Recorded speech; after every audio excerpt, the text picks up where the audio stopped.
Bismillahirrahmanirrahim. Assalamualaikum warahmatullahi wabarakatuh. Alhamdulillahi rabbil alamin. Wassalatu wassalamu ala asyrafil anbiya'i wal mursalin nabiyyina Muhammadin wa ala alihi wa ashabihi wattabi'ina ajma'in ila yaumiddin. Wa qad qala Allah ta'ala fi kitabihil karim ba'da na'udzu billahi minasy syaithanir rajim.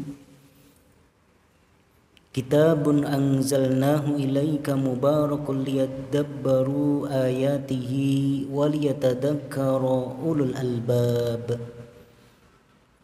Wa qala Rasulullah sallallahu alaihi wasallam, khairukum man ta'allamal Qur'an wa 'allamahu. Fa inna asdaqal hadithi kitabullah wa khairal hadi hadiyu Muhammadin sallallahu alaihi wasallam wa syarral umuri muhdatsatuha fa inna kulla muhdatsatin bid'ah wa kulla bid'atin dhalalah wa kulla dhalalatin finnar. Ma'asyiral muslimin wa zumratal mu'minin, arsyadakumullah. Pertama dan yang paling utama, marilah senantiasa kita memuja dan memuji Allah Azza wa Jalla.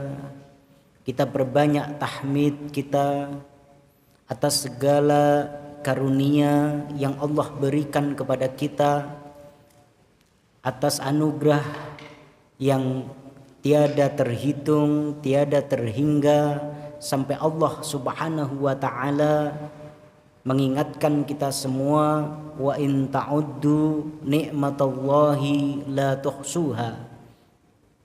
Jika kita hitung kenikmatan Allah Subhanahu wa ta'ala, maka tidak akan mungkin bisa.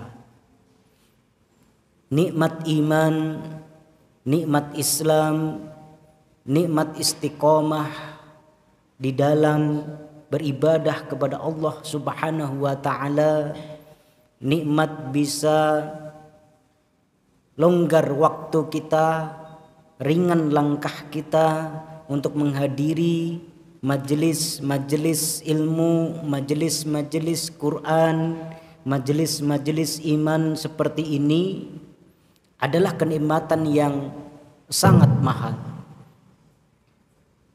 Juga kenikmatan berupa kesehatan, keamanan, kenyamanan yang mari ikhwah fillah arsyadakumullah kita bayangkan apa yang dialami oleh saudara-saudara kita kaum muslimin yang ada di Palestina, khususnya di Gaza, yang sampai pada hari ke-65. Hari ini berarti hari ke-66. Korban meninggal dunia sudah mencapai 18.000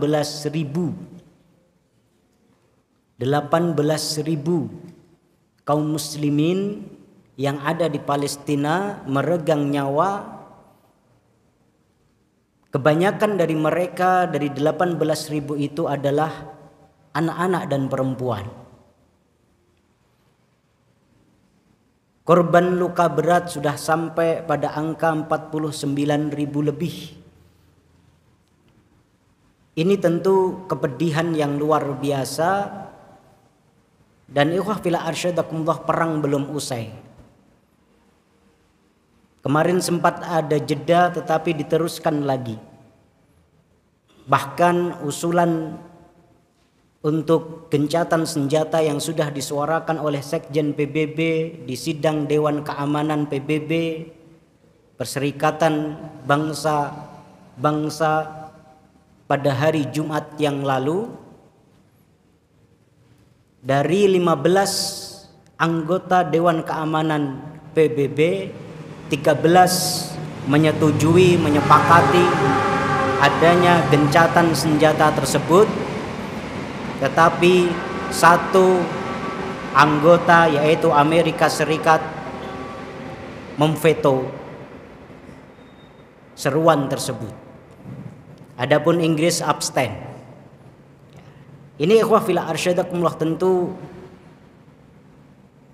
tidak mudah bagi kaum muslimin yang ada di Palestina, apalagi saat ini sudah mulai memasuki musim dingin. Bayangkan jamaah sekalian, musim dingin di Palestina yang berkisar antara bulan Desember sampai bulan Februari ini, puncak-puncaknya pada siang hari bisa sampai pada angka 10 derajat Celcius. Pada malam hari bisa sampai 3 atau bahkan sampai 0 derajat Celcius. Dingin sekali. Bahkan di beberapa tempat sampai kemudian turun salju. Jangan bayangin, wah turun salju, mainan salju. Itu kalau kita lihat dari jauh, itu kalau dalam negeri aman. Tapi kita bayangkan hancur rumah mereka, hancur rumah sakit mereka, hancur masjid-masjid dan sekolah mereka. Saat ini mereka tinggal di kamp-kamp pengungsian, di tenda-tenda. Dalam kondisi musim dingin bahkan sampai 0 derajat Celcius. Dingin banget itu, Pak. Kalau kami dulu waktu di Madinah merasakan lebih enak musim panas daripada musim dingin. Karena betul-betul dinginnya jangan dibayangin cuma sekedar kayak kita di Tawangmangu atau di puncak di gunung-gunung pegunungan di Indonesia. Tidak, ini sampai 0 derajat Celcius. Bahkan dalam kondisi tertentu bisa di bawah 0 derajat Celcius, minus. Dingin sekali. Dingin sekali, apalagi dalam kondisi perang. Tidak ada pemanas. Kalau kita dulu di Madinah, kalau mau tidur, kalau pengen bisa tidur nyenyak meskipun sudah pakai selimut double. Selimutnya tebal-tebal, Pak. Jarang ada yang jual di Indonesia tuh selimut kayak gitu. Sudah double itu kalau nggak pakai pemanas susah tidur. Saking dinginnya. Itu padahal di dalam ruangan tembok, ya, dalam dinding-dinding yang tebal. Bayangkan apa yang dirasakan oleh saudara-saudara kita yang ada di Palestina saat ini, dalam musim dingin seperti ini. Bahkan perang juga belum usai, bukan hanya sekedar melawan musim dingin yang sangat dingin, tetapi juga kekhawatiran akan serangan lanjutan, serangan terusan dari Zionis Yahudi.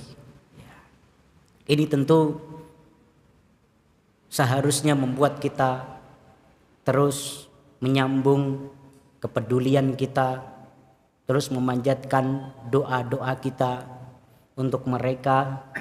Jangan pernah bosan, jangan pernah jenuh, jangan pernah lelah untuk terus memberikan kepedulian dan solidaritas kepada mereka sebagai bentuk kesyukuran kita atas nikmat dari Allah Subhanahu wa taala yang kita rasakan di negeri negara kesatuan Republik Indonesia yang kita cintai ini. Salawat dan salam tak jemu-jemunya kita haturkan pada junjungan kita Nabiullah Muhammad sallallahu alaihi wasallam, qudwah kita, uswah kita, tauladan kita semua yang telah memotivasi kita bahwasanya khairun nas khairukum, manusia yang terbaik adalah yang melakukan dua hal, yaitu man ta'allamal Qur'an wa 'allamahu, yang terus menerus belajar Al-Quran, wa 'allamahu, dan juga berusaha untuk mengajarkan apa yang sudah dipelajari itu kepada orang lain. Berkali-kali sudah kita ingatkan, setinggi apapun kafaah kita, kemampuan kita berkaitan dengan Al-Quran, sedalam apapun keilmuan kita atas ayat-ayat Allah Subhanahu wa ta'ala, jangan pernah berhenti belajar. Termasuk dengan adanya kajian ini yang kita lanjutkan dari apa yang telah dirintis oleh Allah yarham Ustadz Mu'in rahimahullah. Ini adalah sarana bagi kami pribadi untuk terus menerus belajar Al-Quran, membaca tafsir dari para ulama dari ayat ke ayat, yang kadang kalau tidak dengan kajian ini belum tentu kita sempat, belum tentu kita longgar. Ada saja kesibukan, aktivitas kalau kita turuti. Tapi alhamdulillah dengan adanya kajian ini memaksa kita untuk baca lagi, untuk buka berbagai tafsir yang ada, untuk ditadabburi, dihayati, direnungi. Bahkan makna-makna Al-Quran itu kadang muncul dalam benak kita, dalam pikiran kita di saat kita sedang berada di majelis-majelis seperti ini. Ini adalah kenikmatan dari Allah Subhanahu wa ta'ala yang harus terus menerus kita lakukan kapanpun, dimanapun. Dengan itu insya Allah kita akan menjadi manusia terbaik di hadapan Allah Subhanahu wa ta'ala. Bukan hanya untuk belajar untuk diri kita sendiri, tetapi juga bagaimana kita mengajarkannya, kita menyampaikan ilmu yang sudah kita dapatkan kepada orang lain, yang ini akan melengkapi kebaikan kita, kemuliaan kita di hadapan Allah Subhanahu wa ta'ala.